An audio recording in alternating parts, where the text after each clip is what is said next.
Eso de que sabes el tiempo, ¿por qué apareció? Porque es un programa. Cállate. Sí, entendí todo. Te va a dar bueno. Así sí. Ponerla ya. Bueno, pero es que tiene 2 meses y no lo avisa acá. Así Pero es que no me llegan todas las notificaciones. Me llegan, Si no te avisan, no puedes abrir el canal. No,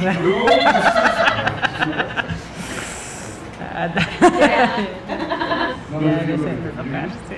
Ya no puedes más. Ya. siempre puedo más. Ay.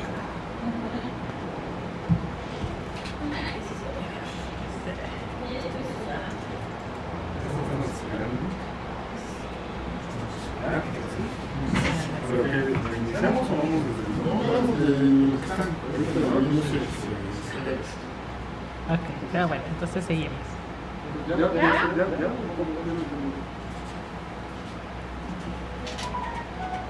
Regresamos de este corte de táctica y estrategia en nuestra Blue Radio, La Voz del Pueblo Organizado. Estamos hablando de psicología forense familiar con Gloria y Mireya. Y bueno, nos estabas explicando pues el papel del psicólogo dentro de esta parte de la psicología forense y estos cambios, Mireya. Sí, precisamente te decía yo hace rato, ¿no? Es bien importante el poder identificar o poder tener bien presente al momento de hacer una evaluación de las habilidades parentales, en qué situación se encuentran las parejas, ¿no? Que no es fácil el proceso y que evidentemente estas mismas heridas emocionales los llevan a tener ciertos errores de juicio, ¿no? Y que en muchas ocasiones yo les digo, ni siquiera el conflicto es entre ellos a veces, es más bien de los abogados, ¿no? Porque son estrategias de los abogados y que también tenemos que tener bien presente esa situación, ¿no? O sea, nuestro trabajo no se concreta nada más a hacer un estudio de personalidad y ya. Evidentemente no, como psicólogos forenses tenemos que, y en el ámbito familiar, considerar desde qué es lo que dice uno, qué es lo que dice otro, qué argumentan, toda esta situación de cómo están llevando el juicio y cómo están viviendo la misma separación, ¿no? Hay juicios en donde tienen 2 o 3 años que ya se separaron y apenas inician el juicio y tú dices, bueno, ¿qué está pasando, no? O sea, ¿qué los lleva en este momento a iniciar un proceso legal y por qué no antes, ¿no? O sea, no se han logrado desvincular, ¿qué está pasando? O es cuando a veces aparece que ya todo iba bien hasta que la otra persona tiene una pareja, ¿no? O es que ya se embarazó y entonces ahora va a descuidar a mi hijito, ¿no? Entonces es ahí donde yo hablo de los errores de juicio y tenemos que analizar toda la dinámica que se ha dado inclusive desde el noviazgo, ¿no? ¿Cómo fue? Hace rato Gloria hablaba de estas historias de amor y desamor, ¿no? Y que sí es bien importante que consideremos al momento de poder, yo decía hace rato, proporcionarle al juez los elementos que él pueda tomar en cuenta para poder determinar quién es el más apto para tener la guardia y custodia, ¿no? Y muchas veces eso nos lo avientan a nosotros, ¿no? En audiencia nos ha tocado que dicen que la psicóloga me diga, ¿Por qué? no, que diga, ¿a quién se lo dejo? No, pues es que finalmente nosotros no lo tenemos que determinar, nosotros desde el punto de vista psicológico, ¿no? Tener como todos esos elementos para que el juez pueda tomar la mejor decisión, porque estamos hablando de una familia, ¿no? Claro. De pequeñitos que finalmente pues se ven afectados en esta situación. Tú mencionabas algo bien importante y es esta parte de cuando todavía no se rompe el vínculo y que se ve muy claro en estos procesos de separación, que es esto de estamos separados, pero siguen a veces viéndose. O sea, ya no vivimos en la misma casa, pero sigue habiendo una dinámica de pareja. Y de pronto los problemas empiezan a ver justo en eso que marcabas de cuando la otra persona ya inició una relación nueva, ¿no? Y es cuando vamos a iniciar como el divorcio, pero ¿por qué no antes? Sí.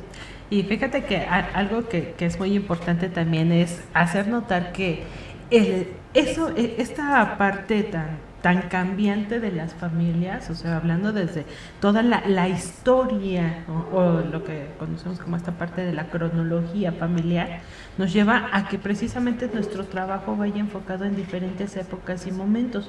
Por eso en esta parte que decía Mireya, bueno, centrarnos en el noviazgo, una de las cosas, si lo proyectamos hacia la parte de la prevención, algo que hemos identificado es que muchas de las problemáticas que surgen a nivel legal están originadas en estos noviazgos fugaces, noviazgos que empiezan bajo una situación de decepción de otra pareja, y entonces, bueno, pues fue la primera persona que encontré, o los noviazgos de adolescentes, ¿no? Adolescentes o parejas muy jovencitas que asumen o llega esta responsabilidad del menor, y bueno, pues no hay una total desvinculación ni de las familias, ni a asumir esta responsabilidad o esta identidad paterna, ¿no? De bueno, y ahora ya tenemos al hijo, y con todo lo que implica toda esta parte de la responsabilidad también económica, porque a veces pareciera esta cuestión de bueno, pues sí, tenemos un hijo, pero ahora, o estamos juntos, pero de amor no se vive, ¿no? ¿No? ¿Cómo cree que sí? Sí. Siempre nos venden esa idea, ¿no? Ajá. Porque mientras la pareja se ame, no importa lo demás.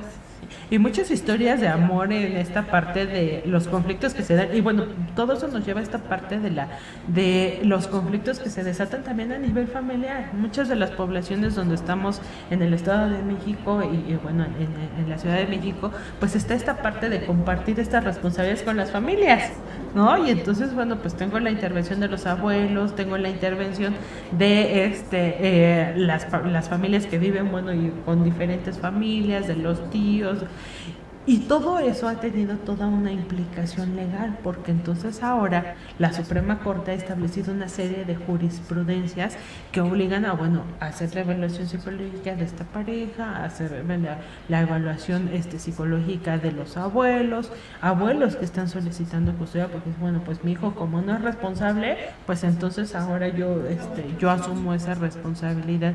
Y sin embargo, bueno, pues está toda esta controversia de esto que nos decía Mireya. Bueno, entonces, ¿cuáles son estos parámetros bajo los que nos tenemos que guiar? Porque finalmente el trabajo legal, o conjuntar lo que quiere el abogado, lo que quiere el juez y lo que estamos nosotros valorando, es una labor muy titánica, y sobre todo ese traslado, ¿no?, de esta parte técnica que nosotros hacemos. Ahora, ¿cómo se lo explicas, ¿no? En esta cuestión de las audiencias, ¿cómo nos ha tocado hacer ese trabajo, esa parte de explicarles, a ver, bueno, esto está sucediendo así, ¿qué pasa con esta parte de los casos que más vamos a tener en el área forense de familia son los casos de guarda y custodia? Ajá. Sin embargo, bueno, hay otras temáticas que se van derivando de ahí, y eso implica, bueno, pues obviamente toda una especialización en esta parte de ahora hacer la valoración de las parejas, ¿no? Sobre todo por la mala fama que se les han hecho a los padrastros, ¿no? Ya nos lo enseñó Cenicienta, ¿no? Que todas las madrastras son malvadas, ¿no? Y algunos casos donde incluso los jueces dicen, una madrastra no podrá ser mejor que una mamá nunca. Bueno, ¿cuál es el parámetro, no? Sí, no, y fíjate que lo que decía Gloria es bien importante también analizar al principio cuando ella hablaba de estas cuestiones de adopción, ¿no? Y que si bien es cierto nos encontramos con litigios de guarda y custodia, también el reconocimiento de paternidad, por ejemplo, ¿no? El poder decirle al juez, ¿es conveniente o no es conveniente que el niño conviva con el padre que nunca conoció, que nunca ha visto, ¿no? Y si es conveniente, ¿cómo serían esas convivencias desde el punto de vista psicológico? Porque sabemos que el juez es el que va a dictar la sentencia, ¿no? O sea, nosotros solo somos una prueba más que el juez necesita, un apoyo al juez. Pero, ¿cómo poder de alguna manera decirle, ese papá sí puede convivir con el niño, ¿no? Si existe el vínculo o no existe? ¿Le interesa a su hijo? ¿Hay una motivación a nivel psicológico para convivir con él, conocerlo? ¿Ejercer su rol parental o no lo hay, ¿no? Entonces, yo creo que ahí es donde el trabajo de nosotros como psicólogos toma mucha relevancia, ¿no? No nada más en familias que se acaban de separar, o sea, familias que existe una ruptura, sino también en estos que decía Gloria, ¿no? O sea, las cuestiones de adopción, o inclusive me han tocado asuntos de desconocimiento de paternidad, ¿no? En donde el niño creía y toda la vida creció pensando que ese era su papá, ¿no? Y ahora resulta que no, porque aparece el verdadero papá, ¿no? Y tú dices, y entonces al niño lo desestructuras todo, ¿no? Y cómo poderle decir al juez, ¿sabe qué? O sea, tiene que ser poco a poquito, ¿no? Sí es conveniente que conviva con el padre biológico, pero también que no pierda el vínculo con el padre de crianza, ¿no? Porque al final es su padre psicológico, ¿no? Entonces, ahí es donde yo creo que nuestro trabajo, ¿no?, tiene que ser muy cuidadoso, ¿no? Repito, poderle dar al juez esos elementos no es tan fácil, ¿no? Hablando como también de esta parte de esas motivaciones, ya en algún otro programa te hablaban de las motivaciones criminales, ¿no? Pero también las motivaciones criminales las aplicamos a esta parte de familia, porque entendiendo a veces por qué alguien acepta reconocer a un niño que no es suyo, ¿no? En algunos casos que me ha tocado, esta parte del reconocimiento y desconocimiento. Alguien que dice, bueno, es que cómo iba yo a ser madre soltera y entonces le pedí a un familiar que reconociera a mi hijo, pero ahora que ya quiero tener una nueva pareja, pues entonces ahora inicio un juicio de desconocimiento de y ahora quiero darle que haga el reconocimiento el papá, y entonces me aviento todo un rollo jurídico y digo, bueno, pues es que sí es su papá, hacen una prueba de ADN y pues no es ni uno ni otro. Sí, en alguna situación, o sea, y entonces, bueno, pues entonces ahora ¿cuál es tu papá, no? O con todo lo que implica, ¿no? Y parecía, bueno, preguntarle a las personas, bueno, ¿por qué hacer esto?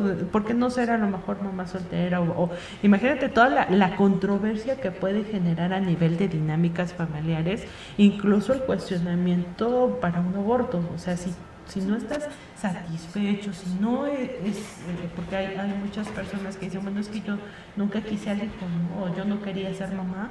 Bueno, entonces, ¿por qué no considerar esta otra opción? Y entran ahí toda esta parte de estos dilemas respecto a esta cuestión psicológica de por qué no considerar otra opción, por qué delegar una responsabilidad, por qué a lo mejor incluir a alguien que, no, mira, por casos donde nosotros, yo elegí a mi cuñado, ¿no? Porque, bueno, es el esposo de mi hermana y va a estar aquí, pero pues no es su papá, ¿no? Y sabíamos bajo esta situación. Sí, pero alguien acepta una responsabilidad legal con todo lo que implica. ¿No? Y también aquí esta parte que no toman en cuenta el desorden que en algún momento va a haber en el menor, ¿no? Al enterarse que ni uno ni otro son el papá y ¿qué pasa con el papá real? Sí, ¿no? O sea, en esta parte de los duelos que se podían generar, o en el caso de estos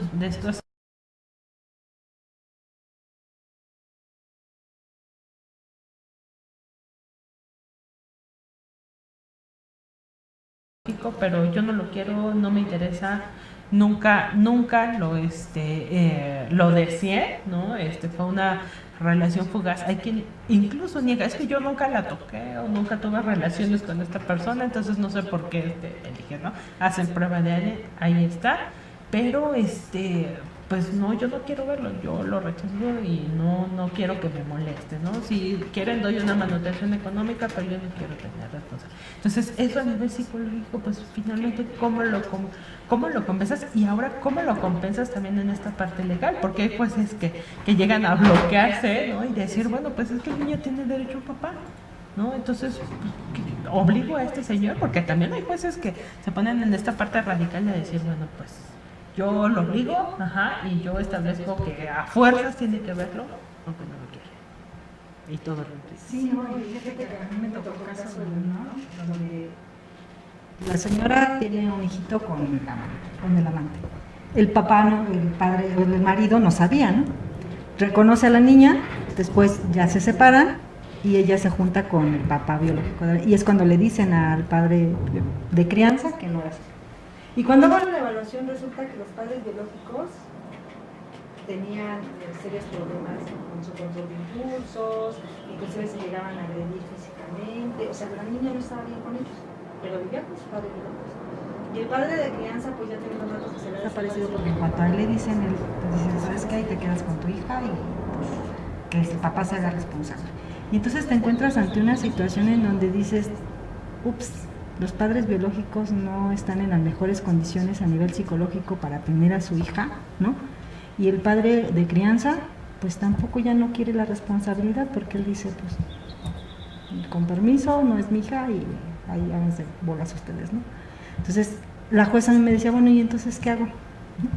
Decía, pues desde el punto de vista psicológico, ¿no?, está pasando esto. Ninguno de los padres... Pero es ahí donde tú dices, bueno, o sea, llegan a un litigio, ¿no?, y que la juez tiene que determinar qué es lo que va a pasar con ese pequeño. sin ellos dimensionar, ¿no?, lo que esto implicaba para la niña, ¿no? Claro.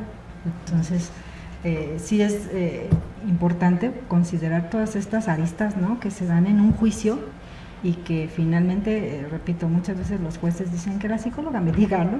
Y la responsabilidad que finalmente dejan en nosotras como psicólogas, tú determina quién se queda con él, ¿no? Claro, ¿no? Y esa ha sido una situación por la cual, bueno, ha habido toda una controversia respecto a efectivamente cuál es nuestro papel. Si hacemos solamente una evaluación clínica, un papel terapéutico, y entonces pues eso también ha obligado a que como profesionistas pues obviamente la dimensión de intervención sea totalmente diferente, ¿ok?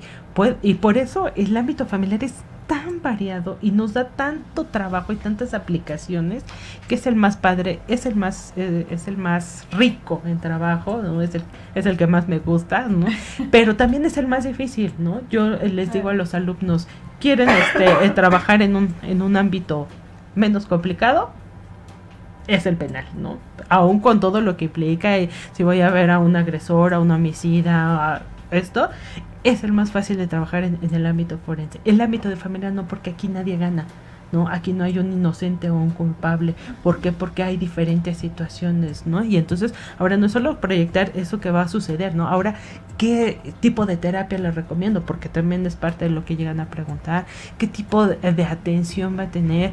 Esta parte de hablar ahora de las reconstrucciones familiares. ¿Qué pasa? Hay casos donde a veces las parejas tienen mayor identificación con los menores, ¿no? Más allá de esta cuestión, ¿no? Realmente como decía, mire, ya esta parte de los padres biológicos, y bueno, son más las parejas que tienen esta motivación, esta preocupación, o bien dimensionar estos casos reales que sí hay, donde efectivamente hay una condición de riesgo, de maltrato, y hasta los casos más graves de homicidio por parte de las nuevas parejas. Entonces, dimensionar todo eso nos obliga a nosotros a tener una mayor capacitación, una mayor profesionalización, el visualizar todos estos elementos de cambios sociales, ¿no? Y incluso el considerar también la parte social, ¿no? Que nos ha quedado por ahí, o que a veces no nos gusta un poco esta parte de los dilemas filosóficos respecto también a esta cuestión de las crisis económicas. Es cierto, las familias ahorita son totalmente diferentes a lo que eran 50 años y van a ser totalmente diferentes. Nuestra generación está en toda una crisis. Y sobre todo en el caso de más o menos nuestras edades, ¿no? O sea, los cambios de generación nos obligan precisamente, nos cuestionan mucho entre el papel tradicional de las mujeres y esta nueva visión de ahora integrarte al ámbito económico, a hogares donde en el caso de las mujeres ganan mucho más que los hombres, y en qué momento esta parte de los roles tradicionales de género se van conflictuando y que tienen como resultado precisamente el que ahora, bueno, pues qué pasa si el papá se integra solamente como cuidador principal, ¿no? Así es. Entonces, toda una dinámica interesante. ¿Les parece si hacemos otro corte? Sí. Vamos a hacer un corte y regresamos para continuar platicando del tema.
Regresamos de este corte, táctica y estrategia en nuestra voz radio, la voz del pueblo organizado. El día de hoy estamos hablando de psicología forense familiar y está con nosotros Gloria y Mireya. Y bueno, vamos a continuar platicando del tema del día de hoy. Sí, lo que decía Gloria hace rato es bien importante. Yo creo que los juicios en el ámbito familiar son interminables. Porque hoy puede decir el juez, la guardia y custodia la ostenta la mamá y el padre se convierte en el padre conviviente, pero al pasar de los años, evidentemente, como las habilidades parentales se tienen que ir adaptando a las circunstancias del menor, ¿no? A la etapa de desarrollo en la que se encuentre, pues esto puede cambiar. Y yo les digo muchas veces a los papás, toda la vida de sus hijos se la van a pasar en juicios, y hay muchos que sí, Tristemente hay muchos que sí se avientan juicio tras juicio tras juicio, y entonces llegan inclusive a las salas, ¿no? Donde se inconforman, no meten una apelación porque la mamá no es apta, según ellos, para tener al menor, ¿no? Llegan inclusive al amparo, ¿no? Donde, repito, son juicios interminables, porque estamos hablando precisamente de familias, ¿no? Estamos hablando de diferentes etapas, ¿no? De desarrollo del niño o del hijo que se tienen que ir adaptando, y que si los padres, vuelvo al tema de inicio, no logran resolver el conflicto, pues ahí los vamos a tener toda la vida, ¿no? En juicios, y entender toda esa dinámica, ¿no? Poder de alguna manera decirle al juez, ¿sabe qué? Lo que está pasando es esto, no han logrado sanar las heridas, no han logrado superar, yo les digo, yo puedo recomendar una terapia, Claro. ¿no? Y una terapia familiar con un enfoque sistémico, o una terapia cognitivo-conductual, lo que sea. Pero si ellos no muestran una afiliación al proceso terapéutico, es decir, que se hagan responsables de que tienen un problema y que necesitan trabajarlo, y un compromiso al cambio, ¿no? Es decir, sí, está pasando esto, está afectando a mi hijo de esta manera, pues yo les digo a los evaluados, ¿no? O sea, no va a haber ningún juicio que a ustedes les enseñe cómo ser buenos padres, Claro. cómo centrarse en el bienestar de sus hijos, ¿no? Y al vivir enfrascados en su lucha de poder, en el conflicto, les digo, siguen vinculados a través del conflicto, ¿no? Porque eso es lo que los mantiene juntos muchas veces, ¿no? Ahí habría que ver qué se está cubriendo a través de estos juicios eternos, ¿no?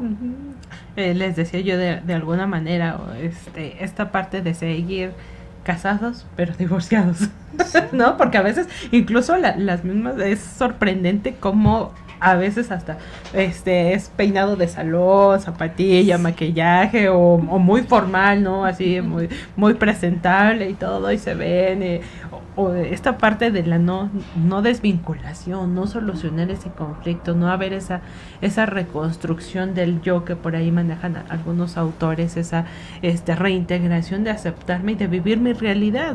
Pues ya no me quiso, ni modo, ¿no? Ya, procesos de ceguera selectiva, ¿no? Donde está todo este dolor o toda esta parte de la infidelidad, ¿no? Esa temática de la infidelidad es la que más tenemos, ¿no? Es la que más aparece, es que en el Face, en el WhatsApp, en todas las fotografías, y es lo que más tenemos en los expedientes, ¿no? Las páginas, ¿no? Donde dices que buscaba amigos, es que está su fotografía con no sé quién. Bueno, sí.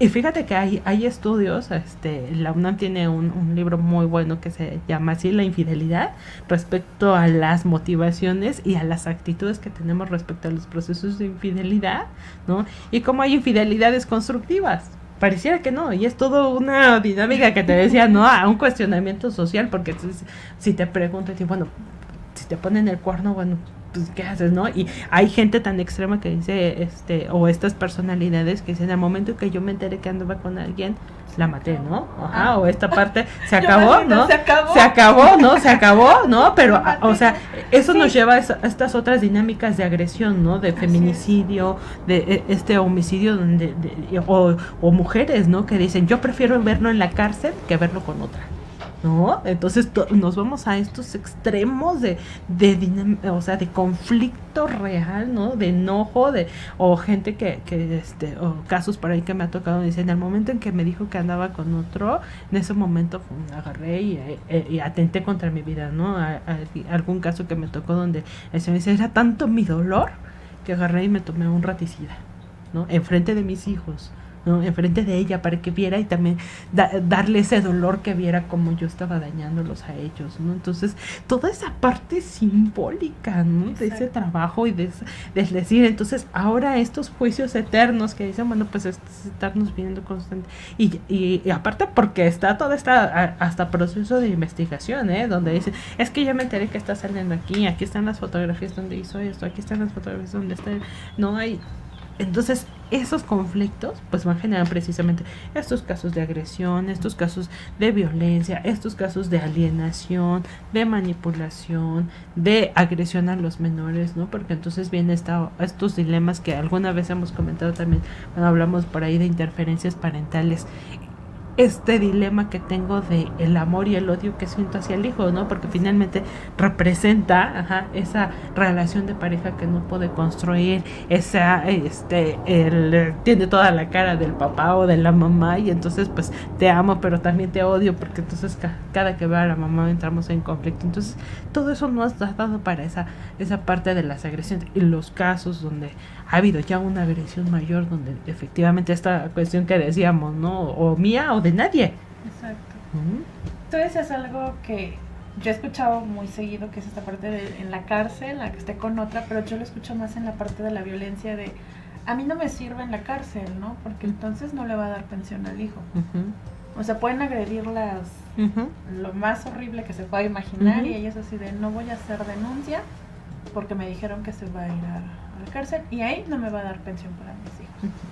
En esa parte también de estos procesos de victimización, ¿no? De esta parte de ser víctimas, donde efectivamente, bueno, pues está esta cuestión tan enraizada, ¿no? Tan enlazada a esta dinámica, que bueno, pues trabajando con víctimas reales, o sea, van a alegar, va a ser esta justificación, y bueno, pues obviamente el asumir también esta parte de real, ¿no?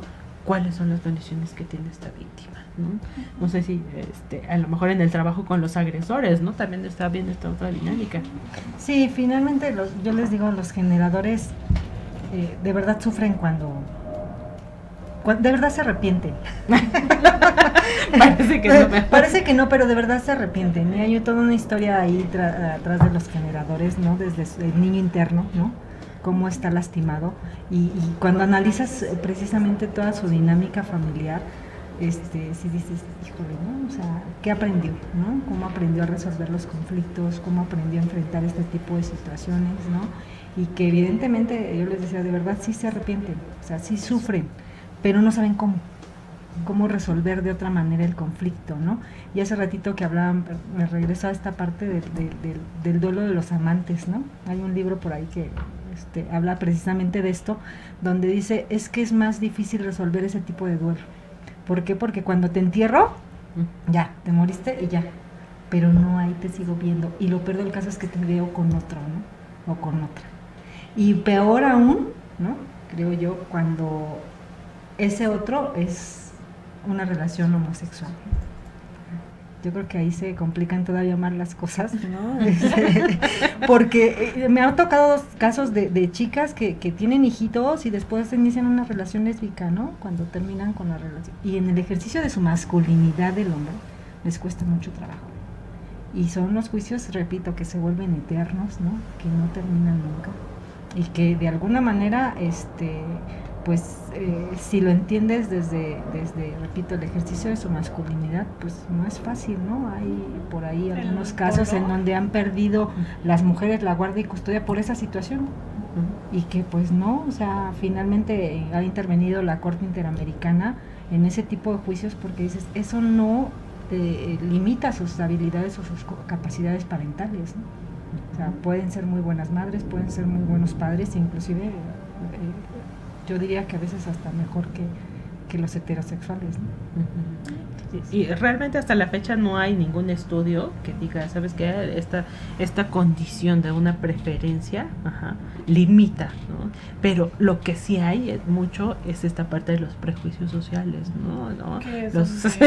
Es donde más nos vamos a encontrar. Y también estas ideologías que pueden influenciar también en aquellos que trabajamos en los ámbitos de justicia, no solamente los psicólogos, los jueces, los abogados. ¿Por qué? Porque entonces yo hago estas suposiciones que está la niña bajo la custodia de esta mamá, pero como es lesbiana, pues entonces ¿qué tal si la ve teniendo relaciones? Y entonces eso va a generar que ella también sea lesbiana, y eso no es cierto. O sea, no hay ningún estudio que avale esa situación, porque estamos este cambio que viene habla de evaluar o de tomar en cuenta estas habilidades paternas que tienen que ir más allá o superar esos elementos de conflicto, de prejuicio social, porque en este caso que comenta Mireya de la Corte Interamericana, que es el caso de Atala Rifo, donde efectivamente, bueno, está este cuestionamiento incluso a toda la discriminación que se hizo y todo esto, y casos que también hay por acá, ¿no? Entonces,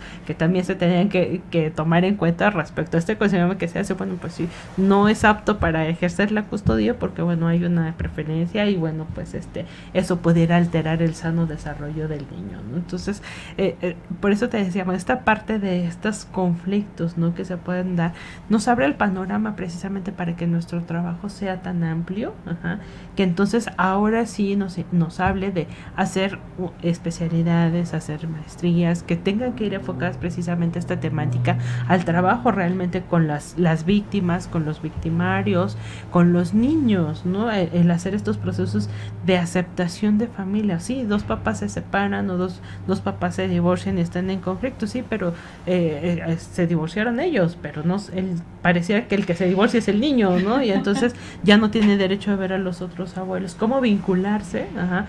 Fíjate, viene toda la parte de la línea terapéutica especializada, cómo enseñarle al niño que está en un proceso de divorcio, que no se divorció de los abuelos o de la familia, y que también puede vincularse, ¿no? Pero que es lo más difícil, ¿no? Porque en esta lucha entre los padres de pronto es así de ya no los ves, o de pronto la familia que también empieza como a intervenir en el de es que tu papá hacía o es que tu mamá hacía, y de pronto el niño se encuentra en este conflicto de pues hacia dónde, ¿no? Y eso es precisamente lo que viene ahora con esta cuestión de esta parte terapéutica, ¿no? Cómo hacer este proceso de vinculación con las otras familias, con estas nuevas dinámicas o el ajuste, ¿no?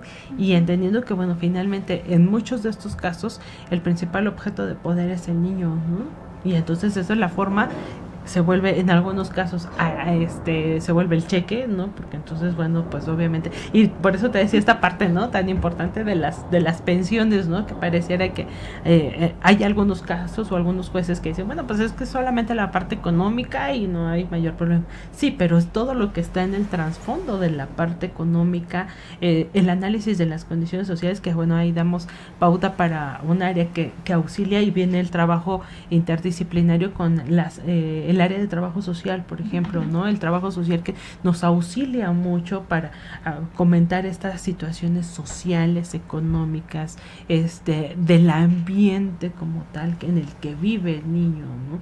Realmente es válido el tomar en cuenta a la pareja, tomando en cuenta a los nuevos hermanos, a las familias, a los abuelos, todo eso, y obviamente, bueno, alguna otra situación que también nos lleva a que nuestra intervención vaya focalizada, no solamente en estas evaluaciones que decíamos, sino también ahora en considerar estos otros puntos para los cuales también vamos a trabajar con otros profesionistas como los médicos, los trabajadores sociales, los psiquiatras, ¿no? Cuando estamos en algunas otras situaciones, los geriatras, en el caso de los abuelos, ¿no?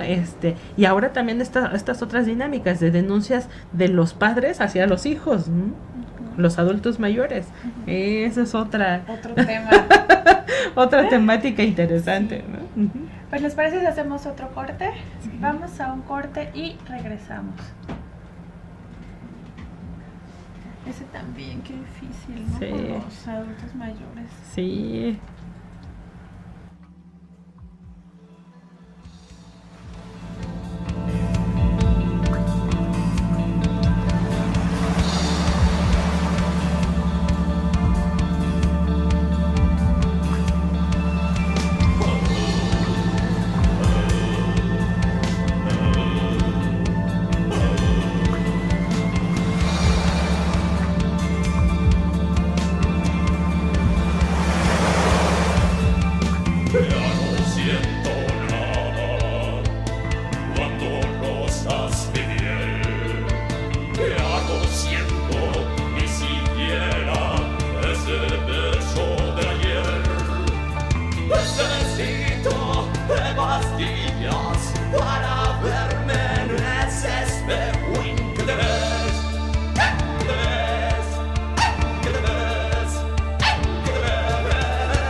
Regresamos de este corte a Táctica y Estrategia en nuestra voz radio, la voz del pueblo organizado. El día de hoy estamos hablando de psicología forense familiar y están con nosotros Gloria y Mireya.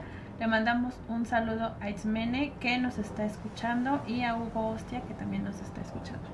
Y a tus alumnos, Gloria. Ay, sí, les mandamos saludos a nuestros alumnos. En este momento estamos llevando a cabo un diplomado precisamente en psicología forense aplicada al ámbito de familia, que se está llevando en línea. Entonces, pues todavía, de hecho, si alguien se encuentra interesado, pues se está llevando a cabo, y bueno, pues precisamente abordamos toda esta parte ya especializada. ¿En dónde se pueden inscribir? Si todavía se pueden inscribir. Todavía se pueden inscribir, les paso los datos a través de la Sociedad Iberoamericana, y bueno, con ellos estamos trabajando este diplomado en línea, y bueno, pues me pueden contactar a mí de forma directa para poder hacer el enlace, sobre todo porque, bueno, habría que a ponerse al corriente respecto a algunas temáticas que ya hemos abordado, pero yo les paso todos los datos para que se puedan compartir. ¿Cuánto tiempo dura el diplomado? Este diplomado dura casi un año, son 120 horas, y bueno, pues lo llevamos a cabo de manera semipresencial los días viernes, por la tarde, de las 5 a las 8 de la noche, y bueno, pues como es en línea hay alguna facilidad para que precisamente, bueno, pues puedan ajustarse a los tiempos, tener, por ejemplo, el acceso a los audios para la gente que trabaja, o los compañeros que a veces de repente es un poco difícil por cuestiones de trabajo, pueden tener el acceso para poder integrarse. Todavía están cordialmente invitados, donde ya hablamos propiamente de todo lo que implica toda la parte forense, ¿no? Ya en el proceso es un poco especializado, bueno, porque precisamente abordamos toda la parte de las temáticas de evaluación y toda esta cuestión que hemos estado mencionando aquí el día de hoy. Muy bien. Sí, entonces, pues bueno, vamos a continuar platicando del tema un poquito más, porque ya casi se nos acaba el tiempo.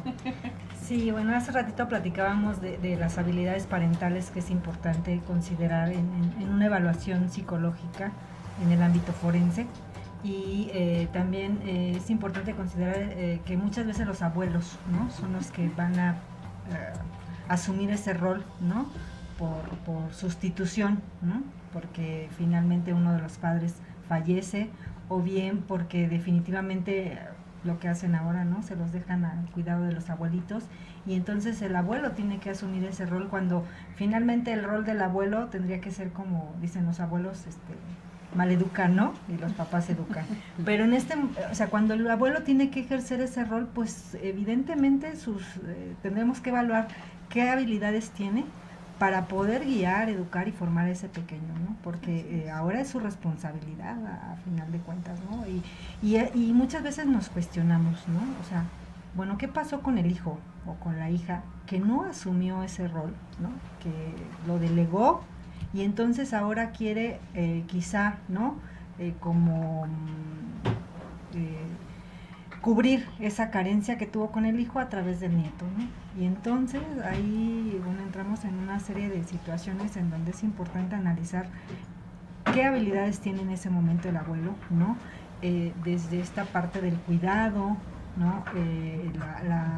La brecha generacional que puede tener con el pequeño, ¿no?, y que cómo se va a ir adaptando a las diferentes circunstancias, su capacidad intelectual, por ejemplo, ¿no? O sea, ¿qué va a pasar cuando el niño llegue a la primaria y el abuelito a lo mejor solo sabe leer y escribir? Y entonces, ¿cómo decirle al juez? Bueno, pues es que, o sea, sí, el abuelito lo ama, lo quiere mucho, pero no es la mejor opción a lo mejor para el niño por estas limitaciones que presenta, ¿no? O sea, hay por ahí libros de abuelidad, ¿no?, que nos hablan de estos elementos que debe tener el abuelito, ¿no?, para la crianza ahora del nieto, porque ya no puede fungir el rol de abuelo, ¿no? Y entonces tiene que hacer este rol de padre, de guía, porque al final la parentalidad tiene que ver con eso, ¿no? O sea, el compromiso que adquiero para educar a una persona, para guiarla, para formarla, y que el vínculo pues evidentemente está, ¿no? Pero ¿cómo le digo al juez, sabe qué? Pues el abuelito. Y hay abuelitos también me han tocado una abuelita que es súper abuelita, ¿no? O sea, los niños muy bien educados, muy buenos hábitos, y que pues con la hija nomás no le funcionó, ¿no? O sea, la hija los abandonó a los niños, pero que es muy buena abuela, ¿no? O sea, de alguna manera ha logrado reparar el daño, les digo Sí, yo, ¿no? eso está. Que hizo la sociedad a lo mejor con la hija, pero que ahora con los nietos funciona muy bien, ¿no? Entonces es parte del trabajo que nosotros debemos hacer, ¿no? Y bueno, las habilidades en el rol parental pues tienen que ver desde la afiliación que muestro a este rol, ¿no? O sea, ¿me gusta ser papá? ¿No me gusta? ¿No? ¿Lo disfruto? ¿Lo sufro? ¿No? Creo que nadie se pregunta eso, ¿no? Pero que como psicólogos pues tenemos que analizarlo, ¿no? O sea, digo, cuando una mamá te dice, no, pues es que yo no tengo nada que hacer, ¿no? Me la paso todo el día en pijama, ¿no? Porque así me lo dijo, ¿no? Pues me la paso todo el día en pijama.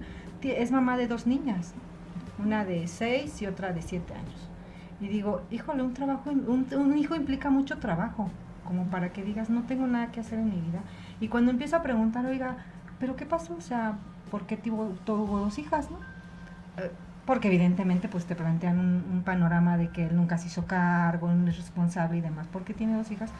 Pues porque a ver si él así aprendía a ser responsable, ¿no? O a ver si así él se quedaba conmigo. Y tú dices, híjole, o sea, ¿cómo está sufriendo ese rol, no? O sea, no hay una afiliación al rol.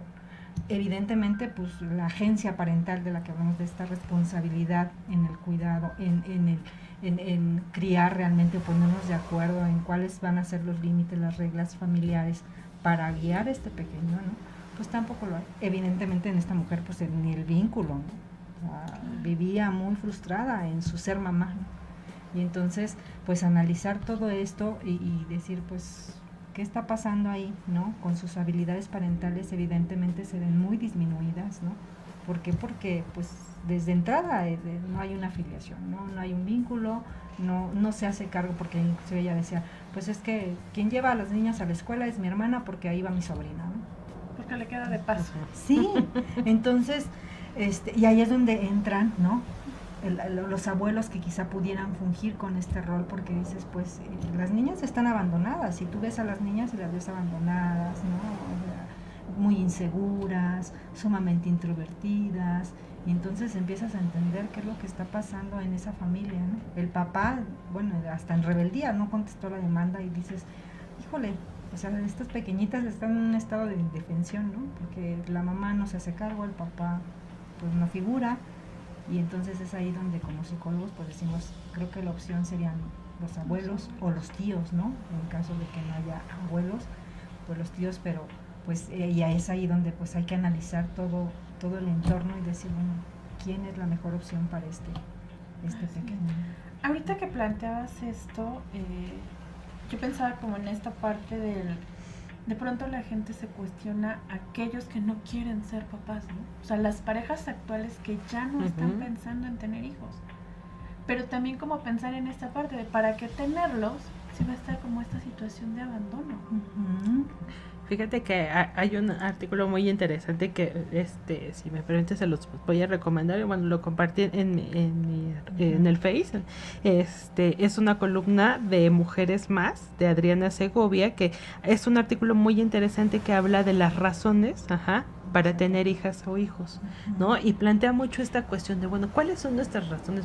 Cuando le preguntas a las personas, bueno, ¿para qué tener hijos? ¿O por qué tener hijos? ¿No? Y tiene que ver entonces ahora con esta parte. Hay quien te va a decir, bueno, pues es que para ver si cambiaba, para ver si maduraba, para afianzar nuestra relación, pues porque teníamos problemas y el hijo iba a solucionar esto. Entonces, esa parte de cuáles son las razones que tenemos, y porque ahora se está dando toda esta parte de esta dinámica que decíamos, y los menores que están naciendo en esta generación se enfrentan a estos cuestionamientos, ¿no? Porque estoy en un mundo donde, bueno, pues, o sea, soy el objeto de cambio, soy el objeto de conflicto, soy el niño que está abandonado, o bajo qué concepto se va generando ahora esta nueva dinámica de parentalidad, integrando pues estos conflictos que te decíamos hace un ratito, ¿no? De la parte, esta cuestión de esta brecha generacional que menciona Mireya con el caso de los abuelos, y también con esta parte de la identificación hacia los padres, ¿no? Y esta motivación real. ¿Por qué ser papá, no? Sí, efectivamente lo pensé, no lo pensé, lo asumo como tal, ¿no? Lo vivo, ¿no? Muchos casos de mujeres profesionistas que han dicho, bueno, yo tuve hijos porque es lo que dicen, ¿no? Es lo que o estaba la esperado. presión, es lo esperado, o me presionaron mis papás, me presionó mi familia, o había también este otro cuestionamiento, ¿no? Pues no pude abortar, no quise, no se puede. Obviamente, bueno, muchos estados de la República, que la mayoría no está legislado el aborto, ¿no? Entonces, está otro dilema que viene a esta situación, y entonces que se va reproduciendo. Fíjate que hay incluso algunos trastornos psicológicos que se reproducen de manera intergeneracional, los casos de las personalidades límite, hay todo un estudio que habla acerca de la personalidad límite en abuela, madre, hija, ¿no? Porque se repiten estas historias de no deseo, de no satisfacción, de abandono, de inestabilidad emocional, donde entonces el hijo representa esa parte de, bueno, pues yo lo tuve porque quería amarrar al otro, ¿no? O porque quería estar con el otro, que es todavía la falsa estrategia que siguen muchas personas, ¿no? Entonces, cuando nos enfrentamos entonces ahora a hablar de estos casos donde está confrontada este cuestionamiento a la parentalidad, bueno, pues que es mejor tener 2 papás o 2 mamás que no tener ninguno. Los casos de las adopciones en México son muy complicadas, ¿no? Y es muy complicadas, ¿no? He conocido casos donde aun cuando llevan a cabo todo el proceso de evaluación, todo el proceso del tratamiento que les solicitan, toda la documentación con todo lo que implica, no les dan al menor, ¿no? Fue no apto, hay alguna situación, y casos también donde, sobre todo en algunos estados que manejan la adopción por usos y costumbres, es decir, bueno, pues fui y a lo mejor, bueno, pues alguien que no podía cuidar a su hijo me lo entregó, me lo dio, y al cabo de 2 o 3 meses está el niño en una situación de abandono, de maltrato o de homicidio, ¿no? Entonces, esos casos son los que nos obligan entonces ahora a ver estas otras dimensiones de a qué realidad, ¿no? Con qué realidad estamos trabajando, con qué necesidades, con qué expectativas. Casos de abuelos, que aun cuando no están llevando pues esta parte del cuidado, también hay toda una situación de interferencia parental o de famosa alienación o manipulación, porque no todos los abuelitos son buenos, no todos los abuelitos son, ¿no? Hay abuelitos malvados también, ¿no? O abuelitas malvadas, ¿no? En esta dinámica, sí, o sea, y papás que ejercen pues la manipulación, el chantaje, esta agresión de tipo pasivo, ¿no? Pasivo-agresiva, donde entonces sí estoy contigo, pero no, hasta para allá, o esta cuestión de los rechazos.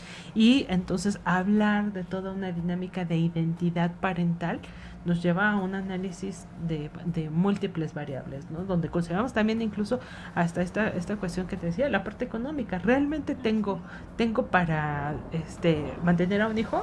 ¿A 2, a 3, a 4, a 5, a 10? ¿No?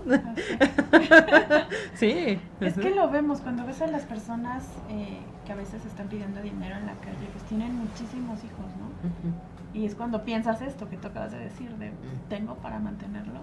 No, o sea, a veces no. O papás que, perdón, se dedican a estar trabajando, ¿no? Y no tienen ni tiempo para cuidar a los hijos, o para verlos, para convivir con ellos, y que es parte importante del desarrollo del menor, ¿no? O sea, el que esté la figura ahí, no nada más como proveedor, La parte ¿no? económica. O sea, sino el vínculo que se genera con él, la convivencia con él, y que evidentemente, si no convivía con ellos cuando estaban juntos, pues a veces la separación complica todavía más las cosas, porque cuando menos llegaba y lo veía de noche, ¿no? Ahora ya no.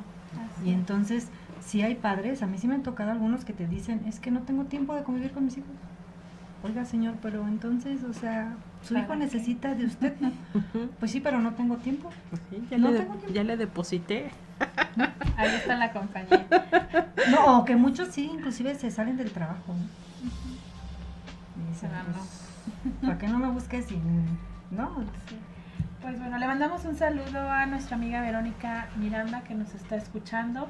¿Y les parece si hacemos una conclusión del tema de hoy? Se nos acabó el tiempo ya. Muy rápido. Sí. Pues yo creo que es bien importante considerar desde nuestra profesión, ¿no? Que cuando las familias se separan, pues el vínculo conyugal o de pareja se rompe. Sin embargo, pues esto puede, de alguna manera, el dolor que se vive a través de esto, pues mermar en las habilidades parentales, y que es bien importante considerarlo, ¿no? Y ver todas las situaciones que están o que emergen a partir de la problemática, y hacer un buen análisis, ¿no? De la dinámica, para poderle decir al juez: esto es lo que está pasando desde el punto de vista psicológico, estas serían mis recomendaciones para que el niño sufra lo menos posible, ¿no? Porque evidentemente pues sí sufre por la ruptura, pero creo que lo que más, y hay muchos libros que hablan de esto, ¿no? Lo que más afecta a los niños es el conflicto, ¿no? Gracias. Y bueno, pues en esta parte de la psicología forense a nivel de familia, no es solamente la aplicación en cuanto a las famosas periciales, ¿no? Los peritajes, tanto a nivel particular como a nivel oficial, ¿no? Tendríamos que empezar a visualizar que ahora, a partir de este trabajo, también visualicemos los nuevos campos de trabajo que tienen que ver con el tratamiento psicológico especializado, porque en México no hay muchos terapeutas, hay mucho trabajo clínico, pero especializado en esta parte de revinculación, de alienación, de manipulación, de chantaje. Nos hace falta, y ahora revincular. Yo les por ahí he hecho la sugerencia de hablar ahora de la figura del terapeuta legal, no solamente aquel que ha sido designado por el juzgado, como generalmente sucede que designan al DIF, ¿no? Pero el DIF ya tiene mucho trabajo, ¿no? Entonces, bueno, ahora ¿por qué no vincular a esta parte del ámbito clínico con la parte legal, y el trabajo que se hace en estas diferentes dinámicas o modalidades que hay en la familia, casos de abuelos, casos de nuevas parejas, nuevas familias, parejas, ¿no? Esta dinámica de asumir realmente los procesos de duelo, y bueno, enseñar a las personas a manejar, ¿no? Lo hablamos en una parte de la dinámica de prevención, ¿no? Prevención de todos estos conflictos y estos problemas, pues enseñarnos a esta parte de las responsabilidades. Mucho se ha hablado acerca de asumir o una educación sexual, pues también hablemos ahora también de una educación para la pareja, ¿no? Enseñarnos a elegir, porque finalmente la pareja es una familia que tú eliges. Entonces, a tus papás, a tus hermanos no los eliges, pero a tu pareja sí. Entonces, esa elección de vida también tiene que haber una elección adecuada, basada, sustentada, madurada, ¿no? Con la suficiente madurez emocional para poder afrontar todas estas problemáticas, y que bueno, eso sea parte, ¿no? De lo que pudiera enfocarnos a nuestro trabajo, a toda la dinámica de intervención que tiene que ver en la parte legal. Y pues sí, invitar a todos los compañeros que nos escuchan, pues para que piensen en esta parte. El ámbito de familia no es solamente la parte de terapia, ¿no? Muchos compañeros psicólogos se enfocan a dar la parte de la terapia familiar. No es solamente la terapia familiar, hay toda esta parte del ámbito forense, del ámbito clínico y forense, irnos combinando, ir a trabajar en conjunto con otras profesiones, y pues obviamente la profesionalización, la capacitación, y también el trabajo propio, ¿no? Cuando evaluamos familias también estamos confrontándonos con estas dinámicas que comentábamos hace un ratito, y con nuestros propios modelos de familia. Gracias. Pues gracias Mireya, gracias Gloria. Ahorita pensaba, saludos a Sandra Orellana, que nos está escuchando, y yo pensaba en esta parte. Hace 2 años que empezábamos el programa, apostábamos por esta parte de cambiar el concepto que se tiene de los psicólogos. Y creo que pues ya, conforme hemos avanzado en estos años, lo hemos visto, ¿no? Sí. Que el psicólogo no solo es lo que todo el mundo dice, no estoy loco para ir al psicólogo, ¿no? Que hay muchos campos que ya está abarcando la psicología, que ya no solo se queda como en esta parte de la terapia, ¿no? Que ya estamos interviniendo también en esta parte de, como tú lo mencionabas, ¿no? Del trabajo con las familias, la revinculación, y hay que seguir especializándose, ¿no? Porque a veces pensamos que la psicología se queda en esto de ya terminé la licenciatura y voy a poner mi consultorio, ¿no? Y no, hay muchas cosas más allá. Exactamente. Y pues gracias por estar con nosotros. Gracias a ti. Gracias a Ismael, que nos ayudó en los controles, y a nuestro director José Manuel Dib. Les recordamos que nos pueden escuchar a través de www.nuestravozradio.tv, seguirnos en Facebook como Táctica y Estrategia Nuestra Voz, y como nuestravozradio.tv. Gracias, y nos escuchamos la próxima semana.